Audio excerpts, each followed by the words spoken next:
Hi, in one of my previous videos I did a JLCPCB review, and I produced what I called the green board. It was this $2 prototype here, and what this was a virtual floppy drive for ISA bus computer. I ended up doing a separate video that actually explained how this worked, dived into the dual ported memory, Raspberry Pi interfacing, etc.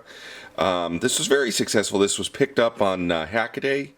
Got a bunch of extra views through that, a bunch of extra attention. So I got a bunch of requests. People would like to build this. They'd like to know if I had boards available. Could I make the design available? What I had at the time was just this green board, my $2 prototype, which was great as a proof of concept, because that's really the purpose of a $2 prototype. And there were several limitations in that. For one, it had to fit within 100 millimeters square, which doesn't really fully accommodate an ISA board. It needs about 105 millimeters or so. So I had to kind of cut down the dimensions. So you can't really mount the card bracket like you'd like to, because the holes kind of go off the edge.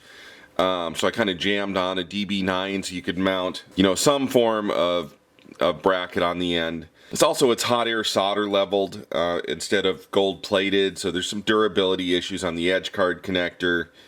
There's some additional prototyping, like there's some pads in here that aren't used because I thought maybe I would not use the FET bus switch, for example. So the pins in the DB9 aren't wired up because I was only using it to support the bracket. I didn't actually need a DB9. So, I thought if I'm going to actually encourage other people to build this, let's take the design to the next level. And that's going to be kind of what's covered in this video. We're going to go from this $2 prototype to something closer to a production board. And I'm going to go through some of the steps that I did to do this. So it should be immediately visible that we went from the hot air solder leveling to a gold plated finish with gold fingers. We've made the board bigger. You can see some added chips. So there's a line driver here. We actually made the DB9 useful. And then I also made, another board here. And it has both the floppy emulator on this side and a traditional floppy controller on that side. So it's kind of a multifunction card. If you'd like to hear more about the floppy emulator, I'm not going to go into it in great detail in this video, so please see the previous video. This is primarily just going to go over the PC board manufacturing and ordering process and such. So full disclosure, this is another sponsored video, so JLCPCB did give me some free PC boards and other incentives for doing this video. Of course, that's not going to bias my review of the boards. I'm going to, put them under the microscope, show people what I got, and we'll go from there. So another thing I wanted to do was to look over the capabilities at JLCPCB. So the previous video, we just kind of jumped in and just submitted the design and went for it, but when choosing a board house, you ought to make sure that they do have the capabilities to do everything you want to do. So JLCPCB does have this capabilities page here, and it's going to tell us all about their services. So number of layers from 1 to 6. I often do 2-layer boards. In fact, I think everything I've ever done is a 2-layer board. Soon I'm going to be doing a 4-layer board I'd like to do for one of my projects. 6 is probably beyond what I need to do, but it's nice knowing they can do it. So they've got FR4 material they use, copper on both sides, and then this glass filler epoxy resin stuff in the middle. So maximum dimension is 400 by 500 millimeters. So you've seen with the small prototypes I do in under 100 by 100. So 400 by 500, that's really big. That's going to accommodate anything I would probably do. So there's some tolerances for routing and V-scoring, the types of solder masks they can do, the technology plus the colors. So I think in our previous video we did a white and a green. For this video I'm going to try to do a red and a blue. Thickness, there's several different ones we can choose from. Yeah, so here is like what a 4-layer board stack up would look like. So there's different geometries when you go do a 4-layer board, and I'll probably get into this when I do make my first 4-layer board, about how the different geometries work and how the different stack ups work. But it kind of explains what they would do if you needed to do that. So minimum trace, 3.5 mils and minimum spacing of 3.5 mils. Usually I try to shoot for getting as close to 10 as I can get to and still have a successful design. As you get more and more complex, you have to kind of make your traces smaller to be able to fit all of the routing on the board. This is giving you a lot of capability here. Notice that for single and double layer PC boards, the minimum width is 5 and the minimum spacing is 5. I have done 8s occasionally, and I think I've done 6s occasionally. I've never really strived to go below 6. And even so with 6, it's only when I have to, because there's just so much complexity.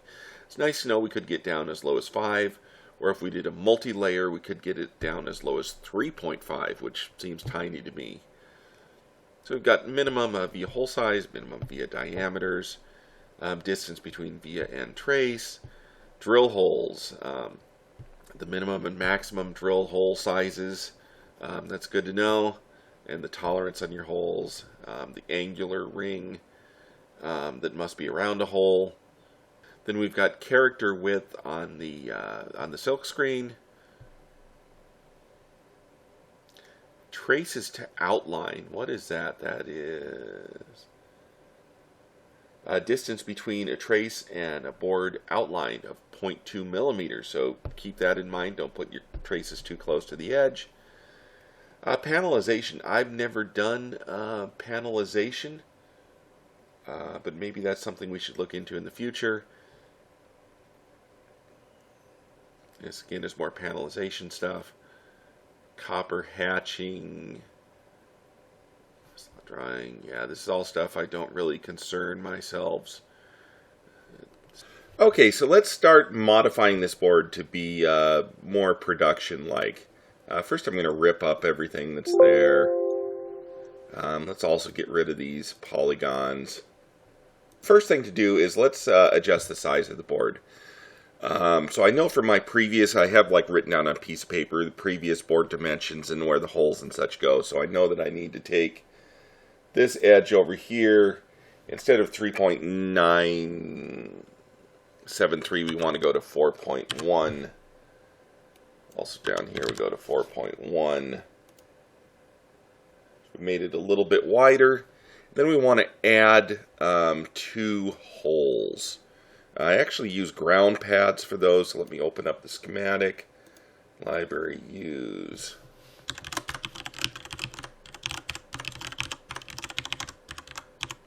I have my own library with some useful stuff in it.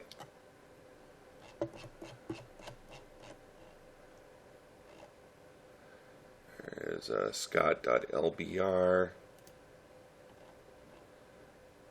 I think I called it small test point, which actually includes big test points. I think that one there is the one that I use. So I'll add a couple of those. Then we'll copy some grounds over. So we've created 2 test points. Eagles put them over there. And we're going to use these 2 test points for the to mount the card edge bracket. Or at least as one way. We'll keep the DB9 there in case you want to mount it that way, but we'll let you mount the kind that doesn't have DB9. So I also have written down exactly where these things go, just based on previous boards. And I know that one of them goes at 3.95 by 2.725. It's that one. And this one here will go at 3.95 by 0.5. That's that one. So the other thing we're going to have to do is we're going to have to adjust the top edge, because obviously we just put a hole off the side of the board here. So let's take the top edge and we'll move it up to like an even 3 inches. There, so now we've got a lot more board real estate. So let's move the Raspberry Pi up. It's always hard to spot the edge of that. I think it's like way down here. Yeah, that's it.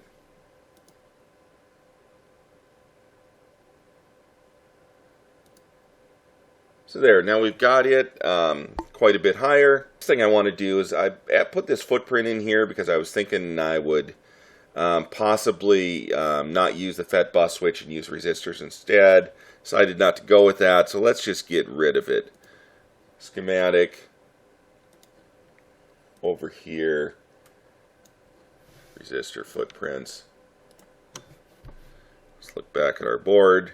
Okay, yeah, so we've cleared up some area over there. Let's make this DB9 useful. Right now it's not hooked to anything. We could hook it to the transmit and receive lines on the Raspberry Pi, so let's do that.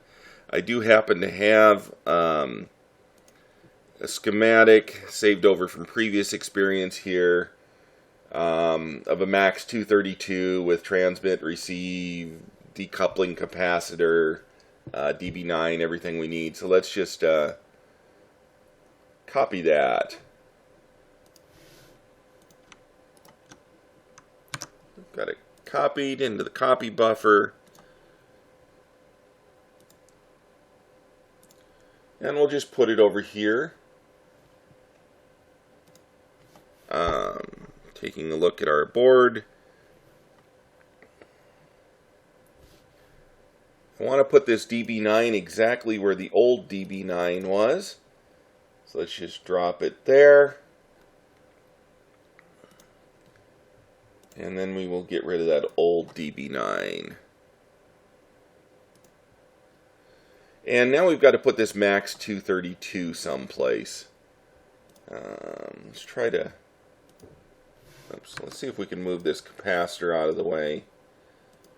Eagle is sometimes not the most friendly program. We'll squeeze it in over here. Yeah, let's try moving that there. Move this guy down a little.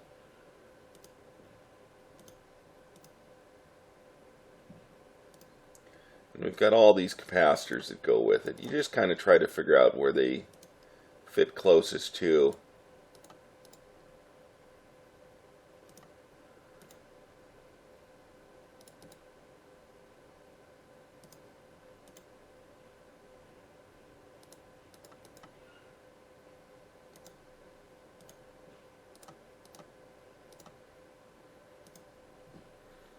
Now let's get this zoom so we can take a better look. Make sure we've done something sensible with our capacitors. This one here is kind of weird. Let's see. Let's move him down to around there, and he can just kind of wire up inside. And then this one here, that looks like a decoupling capacitor. We'll put him up here near the top. Then this other guy, yeah, let's put him, about there, and he could just wire up inside.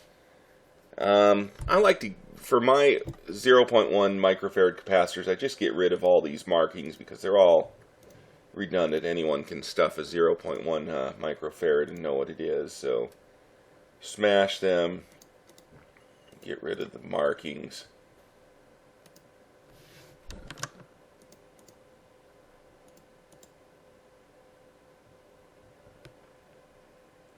There's this one.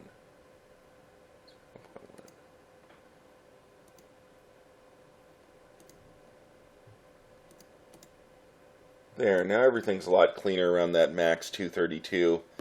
So that gave us, all of the parts of this that hook up to the serial port. Now let's wire it up to the Pi. Not that schematic, we want this one. So we've got transmit and receive. So I had used the transmit and receive pins on the Pi previously for running a power switch and a reset switch. Let's change that. So we will use this for TX. Yes, we want to connect it over there. That for RX. And we're also going to need to get 3.3 volts from our Pi. Now going back to the board, there we can see we've got wires here from the serial driver going over to the Raspberry Pi. We can see that the power pin all wired up to the Raspberry Pi. That's great. That's what we wanted. So we've still got to do something with, I disconnected the power and reset switches. Got to wire them someplace else. There's not a whole lot left. Let's use this SCL and SDA line. We're not using those for anything. We can use them as GPIO. So we'll put some labels on them.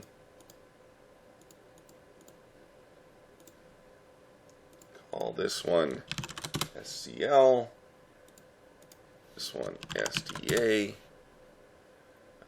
Then we'll rename this over here.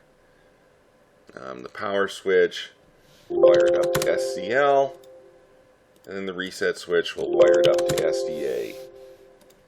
So the next thing I wanted to do is to add an I2C header so that you could add external I2C devices. So lots of people are interested in using a keyboard or a display or something with this.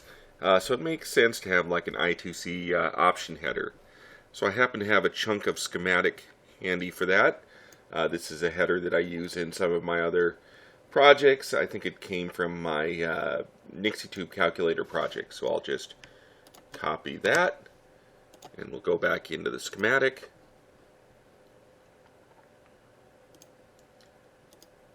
And paste it someplace where there's room, like over here. Then we'll go over to the board.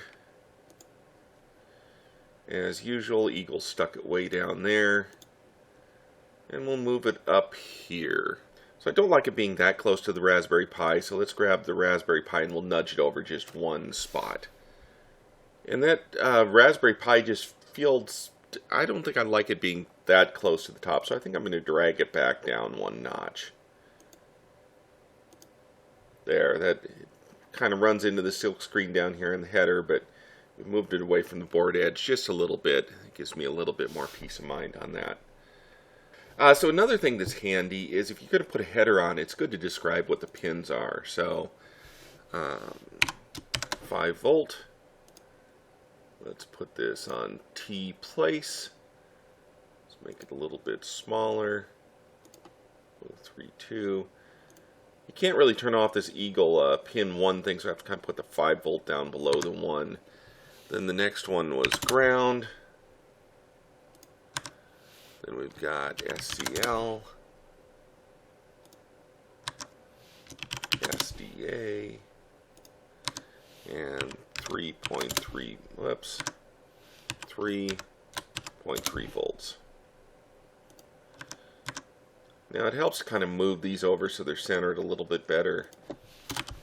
About 028, make it 025. 026 seems about right. 036. There. So now we've got some letters down here that'll tell us what this connector's for. Or maybe I'll just move it down. Let's move it down just a notch.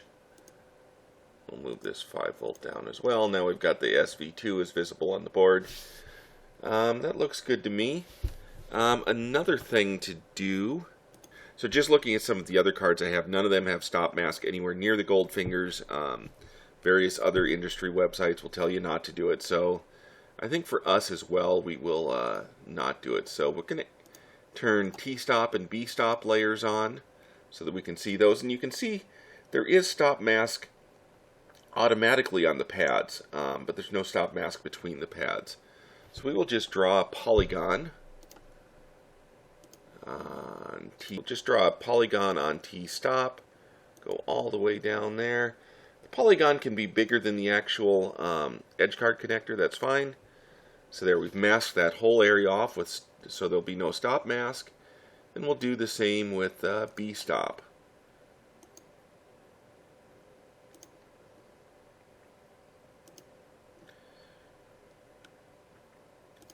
And that will keep stop mask out of our edge finger area. You can see I already have this green polygon here. That was to keep vias away from the edge card connector, because you really don't want vias down there at the edge card connector either. At this point, well, let me turn off the stop mask layers since I kind of find them annoying. There we go. And at this point, we can route the board. Now you can either route it manually or you can route it using the auto router. For the sake of this video, let me just do an auto route. So Tools, Auto Router.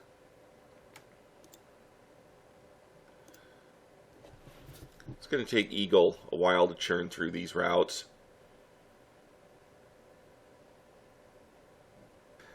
So let's just for the sake of the video, we'll choose this one down here with 104 vias.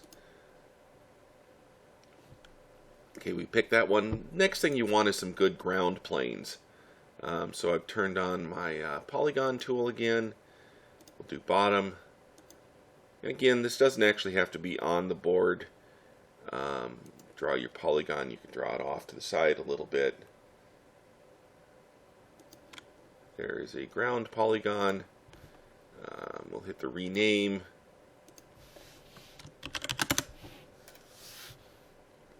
Then we can push this. That'll show us what it did with the ground polygon. So you can put a ground polygon on the top layer as well. So let's go do this to about the same spot.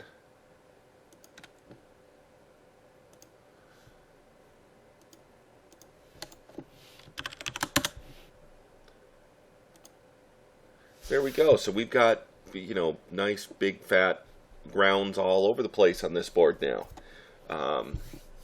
So, you know, for a really nice job, you might want to do some manual routing instead of just let the auto router do it like this. But I don't really want to go into all of the complexities of manual routing for this project. So here it is. This is a board. Now let's see about exporting this to JLCPCB so that we can get it manufactured.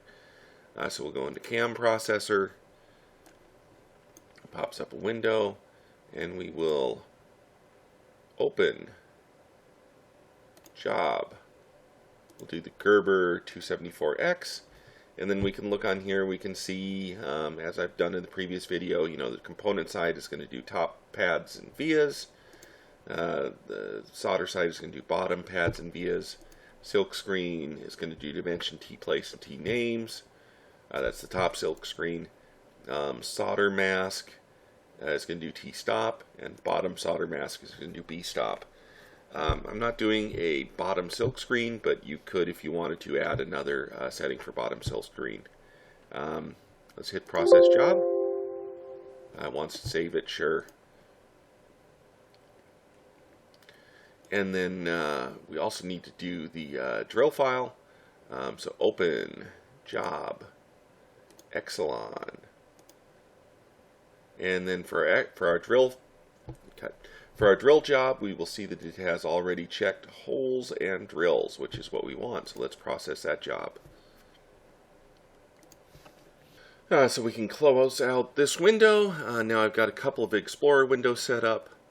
One is kind of my assembly area. The other is my Eagle working area. So I'm going to take 8 of these files. 1, 2, 3, 4, 5, 6, 7, 8. And I'll drag them over here. And then I will zip them up. And then rename this to tutorial.zip. Now that's ready to be uploaded to JLCPCB's website. So the other thing I wanted to do was to make a variant of the board that has an onboard physical floppy drive controller. The advantage of that is that when using this virtual floppy, if it's integrated with a physical floppy controller, then I can take a machine that has a physical floppy controller and I can just replace it with this one. And I'll still have a physical controller in the system as well as a virtual controller and not be taking up an additional slot. So what I did there is I took the existing board, the one we just developed, and I added some additional stuff to it, which is down here. I'm not going to go through the whole design process on it since this did take me a while. But this basically came from Sergey Kiselev's ISA floppy and serial board. And what this is, let me check the part number. So it's an 82077AA floppy controller chip. And it's interfaced to a 34-pin floppy connector. There's some pull-up resistors, and there's some I/O address decoding. So in this, 1, 2, 3 chips, and a connector. We've added a physical floppy controller, and that can share the same card as our virtual floppy. Looking at the board, you can see the board is very similar. The one thing that I did is I took some of the headers that were over here and I moved them up there. So the two open collector outputs for reset and power I put over here. The enable jumper I moved from down here up to there. And then you can see this physical floppy controller stuff is here. So it's a big PLCC package for the floppy controller chip, plus those two I/O address decoders, some bypass capacitors, a crystal, pull-up resistors, and a 34-pin floppy header. So again, like I said, I'm not going to spend a whole lot of time going into this design, since it's basically a combination of the design I've already presented over here, as well as Sergei Kiselev's floppy controller design over here. Putting both these on a board together means we have the physical floppy controller here, whereas over here we still have the virtual floppy controller. So let's, again, we will process this job, CAM processor, load job file, load CAM jobs. So let's load gerb274x.cam. So that has component side, top pads and vias, solder side, bottom pads and vias, silk screen on the top, dimension, T-place, T-names, stop mask, solder mask, and then let's process that job. Output directory, sure.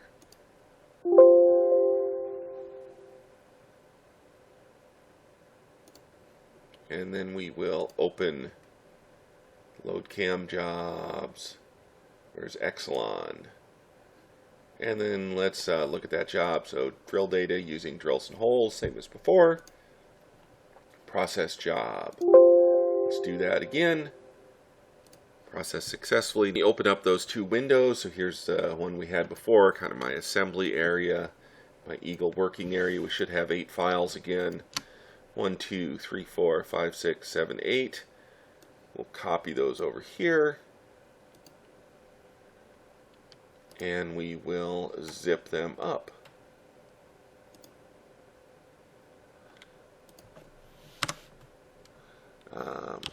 ISA PI port with the floppy.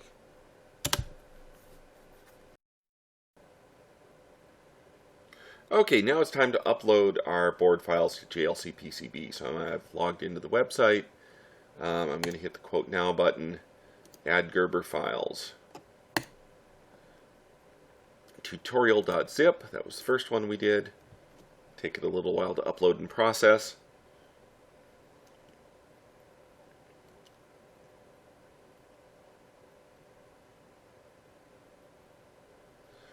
So there's our board, and that looks like the one we designed. I can see, you know, there's the serial port driver that we added.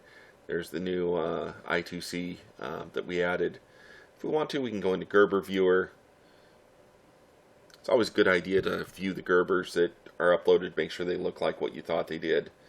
Everything looks good there. We can zoom in, look around this surface mount package. What's it look like if we turn off the drills?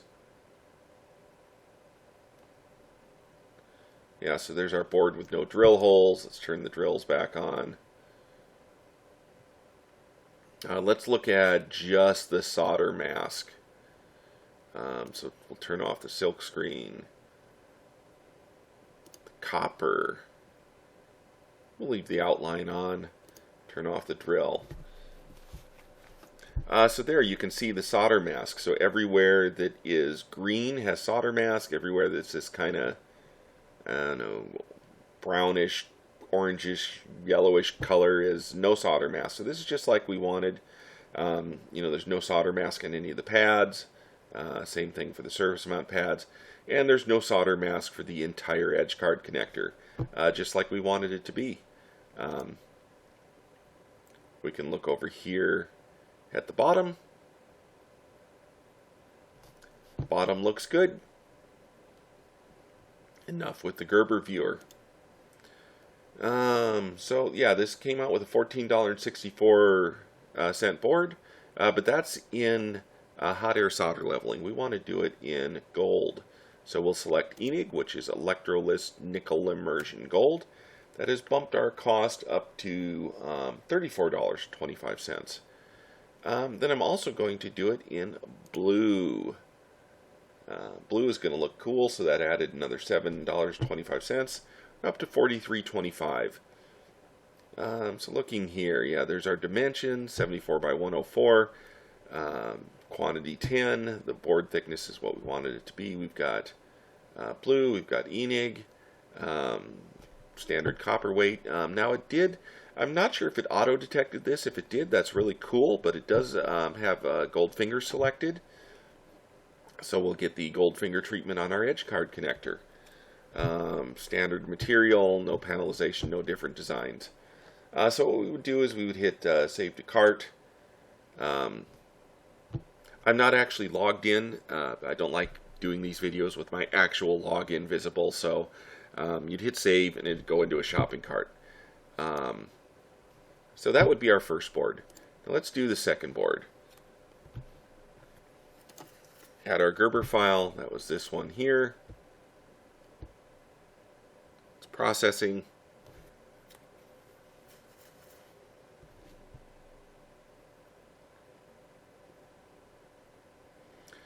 So there, we can see it's a nice, much bigger board. We can Gerber view it.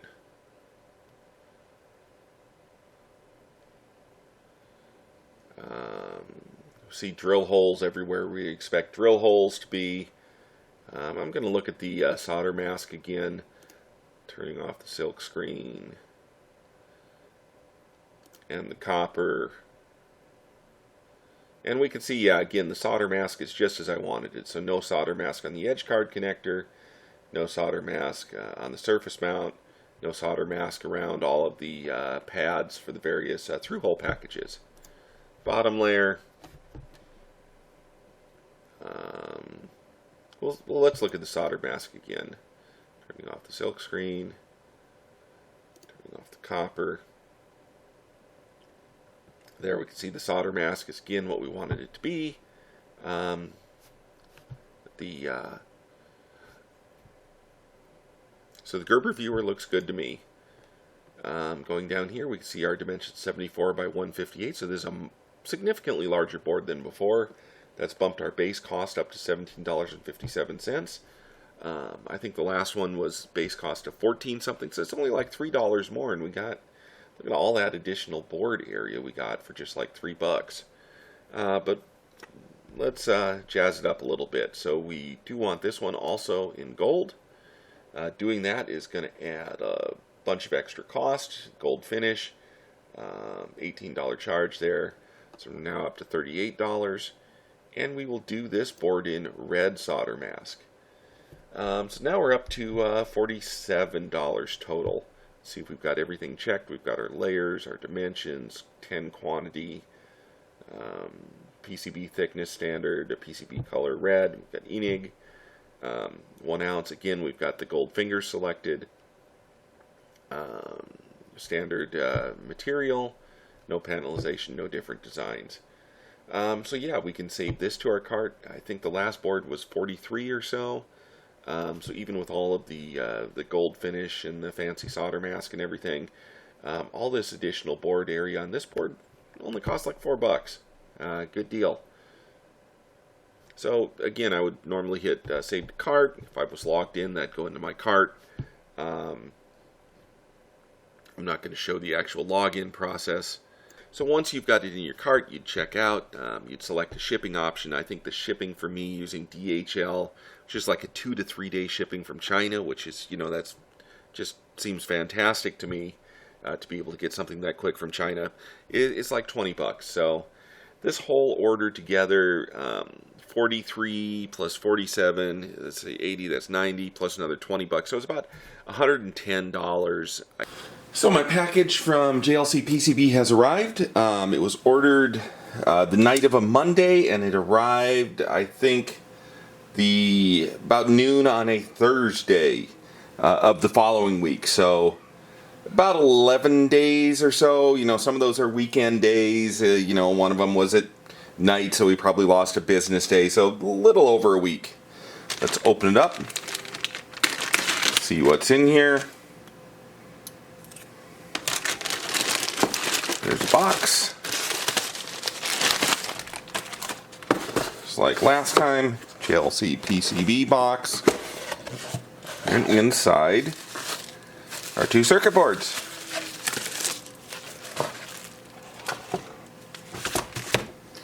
The blue boards and the red boards. Okay, let's take a look at our board. We'll start with the blue board.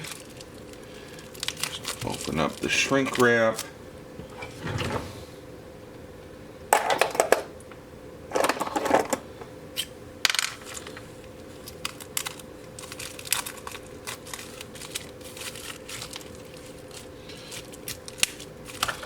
Sufficient to get one of them out. There we go.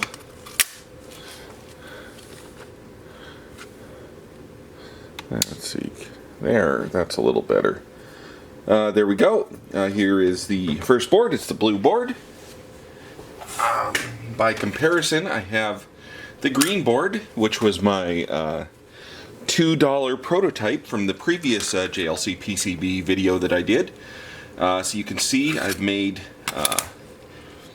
the blue board just that much bigger than the green board, which gives you just enough room to mount an ISA bracket to the edge. Also spaces out my components a little bit better. So let's take a look at the overall quality of this. We'll take a closer look at the microscope in a minute. So I like the blue solder mask. I think that gives it a nice appearance. The white silk screen on the blue solder mask is very readable.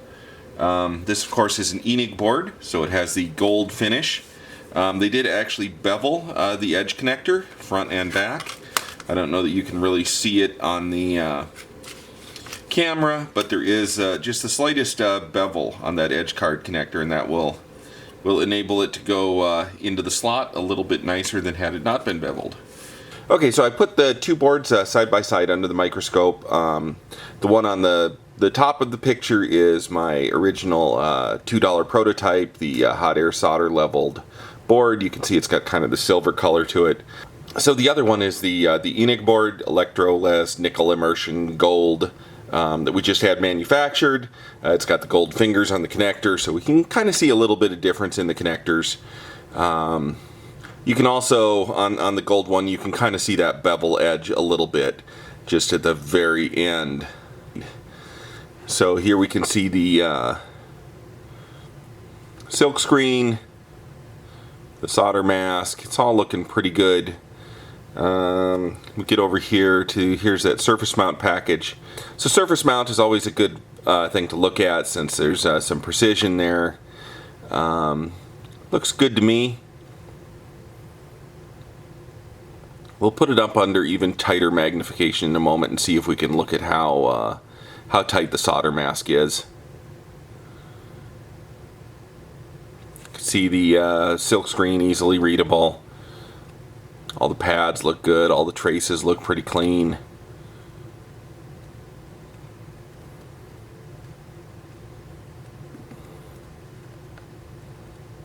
There's my name over there. Raspberry Pi header. Looking at the back side, there's the back side. Edge connector. All looks good to me. Okay, close-up view of the blue board. So here's the edge card connector.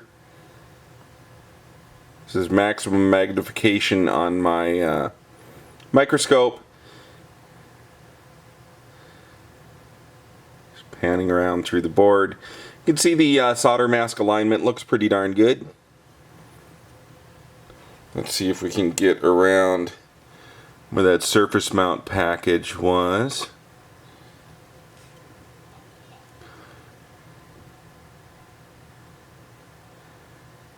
Yeah, so the solder mask alignment is great on that. I mean, it's almost even hard to see. It's so close to the pads. The blue is kind of a dark color when there's no ground plane behind it.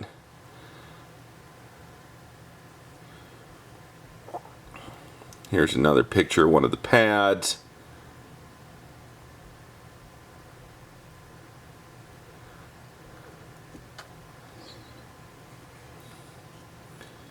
And let's find the SM Baker. So there's the WWW SM Baker. That looks good.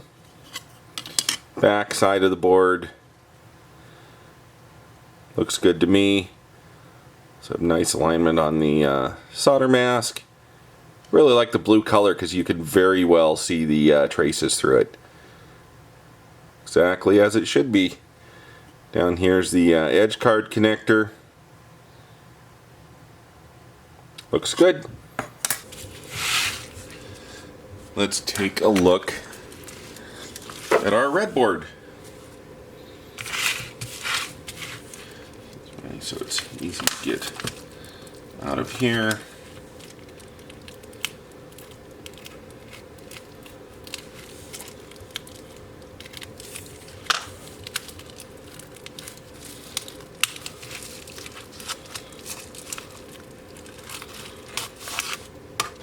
Here's our red board. Let me put it next to the green and blue boards for comparison. There you can see the red board, as planned, is even bigger than the blue board because it has this additional floppy controller stuff. Just doing quick visual inspection. This again is another ENIC board, gold colored. We did ask for the gold fingers. Again, this is, they've beveled the edge on the edge card connector. As planned, we have no solder mask in the edge card area. The red solder mask, I like it. I don't think it's quite as easy to read the white silk screen on the red solder mask as it was on the blue. But it is perfectly readable. Looks good and crisp. Everything looks as it should be. Checking the back side. Back of the board looks good. We will inspect these under the microscope as well. So here's the red board. It's also an ENIG Electrolyst Nickel Immersion Gold. Just panning around, looking at some of the footprints. You know, you see the silk screen is easily readable. The pads all look nice. The traces look like they're supposed to look. Let's see if we can find that surface. There's that surface mount package. He looks good to me again. Put it up under maximum magnification in a second. But this board also looks just fine. Close-up view of the red board. So there is the edge card, gold fingers. Following the trace around here. I also like the red because you can very easily see the traces through the solder mask. Alignment looks pretty good on the solder mask. Let's find that. Over here is that surface mount package.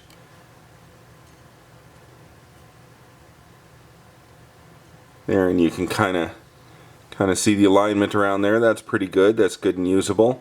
Quality of the silk screen is also good. Where's the my name ought to be over here. There it is. Let's look at the WWW. Good clean silk screen again.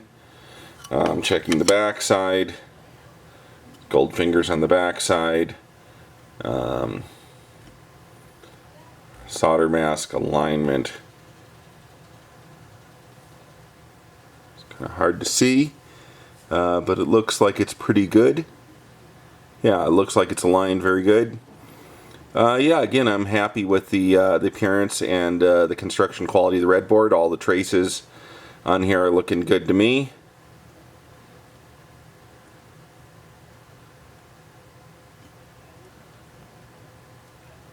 Everything is exactly as I expected it to be.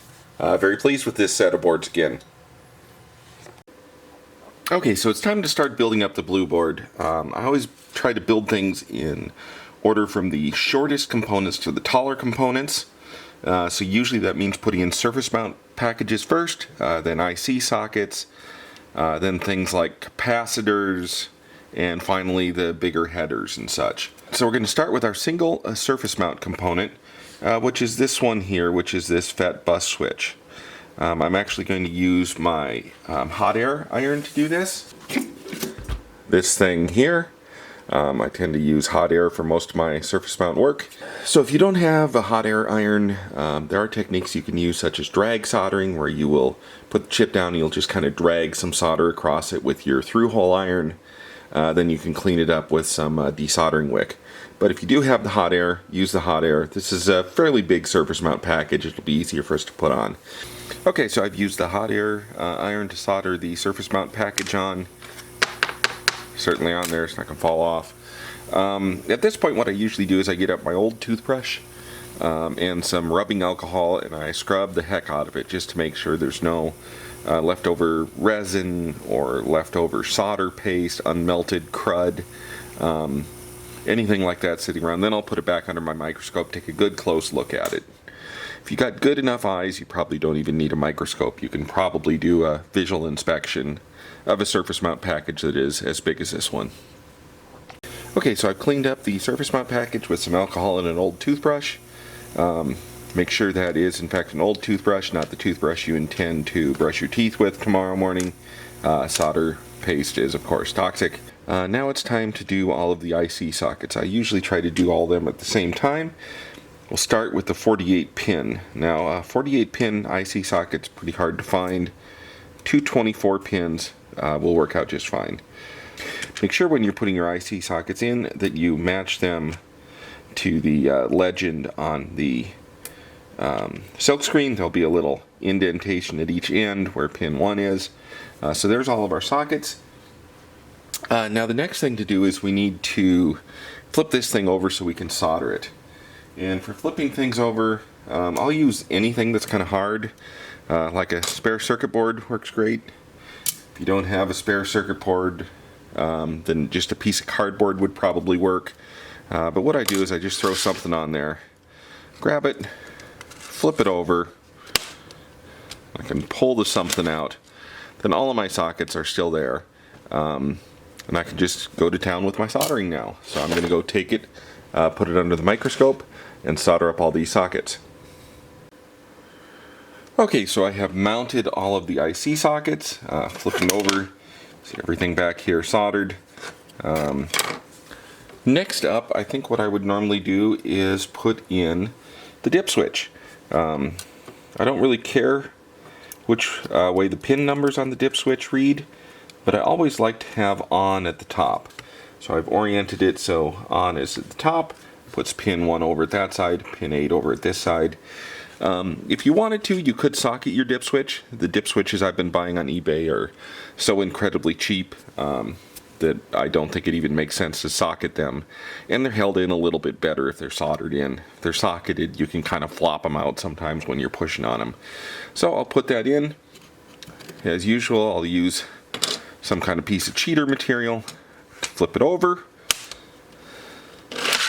So now I can take it over to my microscope and solder that in.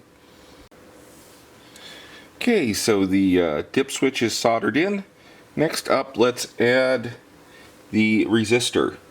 Looking at the board, so we've got this SIP resistor, 10K by 8 resistors wide.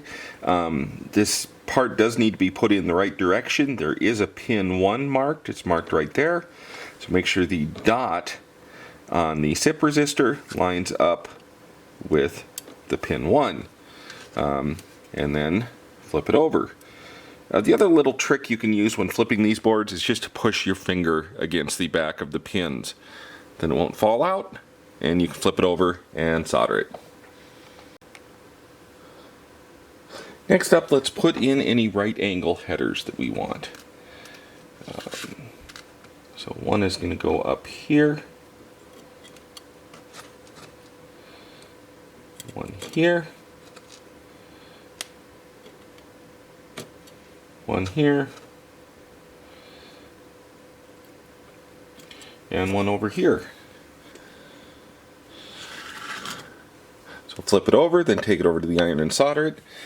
These I'll solder one pin on them, and then I'll flip them over and use my finger to kind of push them up into place, and then tack the solder again to fix it into place, because you kind of want those to be straight rather than going all over the place. So let me bring those over to the iron and get them soldered.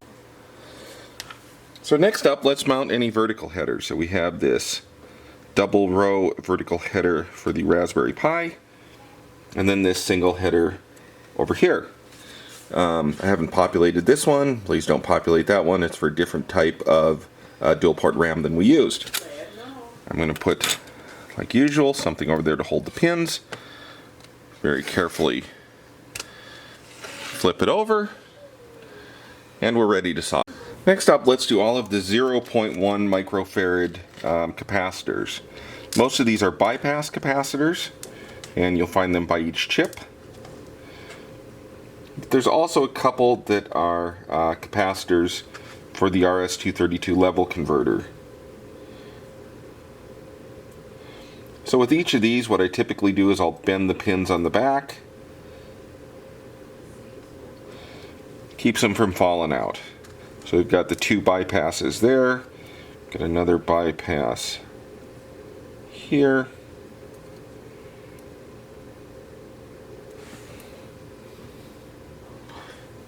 One more bypass over here.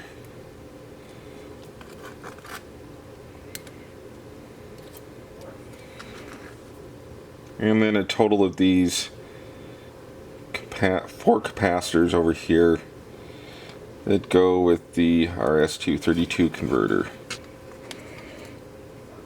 Kind of hard to fit them in here. And my eyes are so far away from the board working under the camera. So I think we've got them all. You can see all the leads are kind of bent so they won't fall out. We'll take them over to the soldering station and solder them in. So we don't want to leave all these leads sticking out, so we'll go over it with our flush cutters. Find each one, and we snip each lead. Okay, all leads have been trimmed. Flip the board over, tap them off, collect all of the little sharp pieces. So next up is the resistors. So we'll start with this 10K that goes over here. Bend it into kind of a U shape. Carefully insert it into the pads. Sometimes you have to kind of squeeze the ends in tight. Push your resistor down flush. And bend the leads out, like so. Now we've got a couple of 1K resistors. We're going to put up here.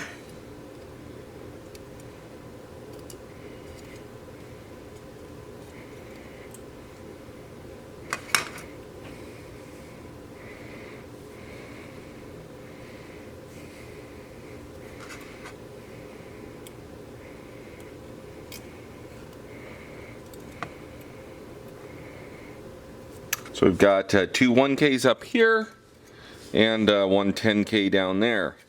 All the leads bent on the back. Take that over to our soldering iron, we'll solder them and then flush cut them. So next up is a couple of transistors. These are 2N3904 transistors. You can see I've kind of bent the middle lead out a little bit, so it will be easy to push into the PC board. So there's one of them.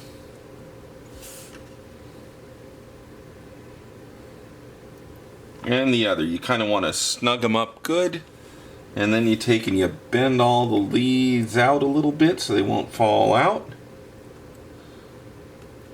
There, so we've got our 2 transistors mounted, the leads bent out. We'll go solder them up and flush cut them. Next up, let's mount our DB9 connector. So this here is a DB9 female. That is the footprint on the board I put is for a female. A male would be a different pin out, so make sure you mount the right one. And it will actually snap in, and there's some ears that actually hold it in place. So let's take it over and solder it in. Okay, there's only one thing we have left to do, and that is this capacitor footprint here. I often put these on my board, but I don't usually populate them. This is sort of a whole board bypass power filtering capacitor, but we've got one, so we might as well put it in. I used a 10 microfarad.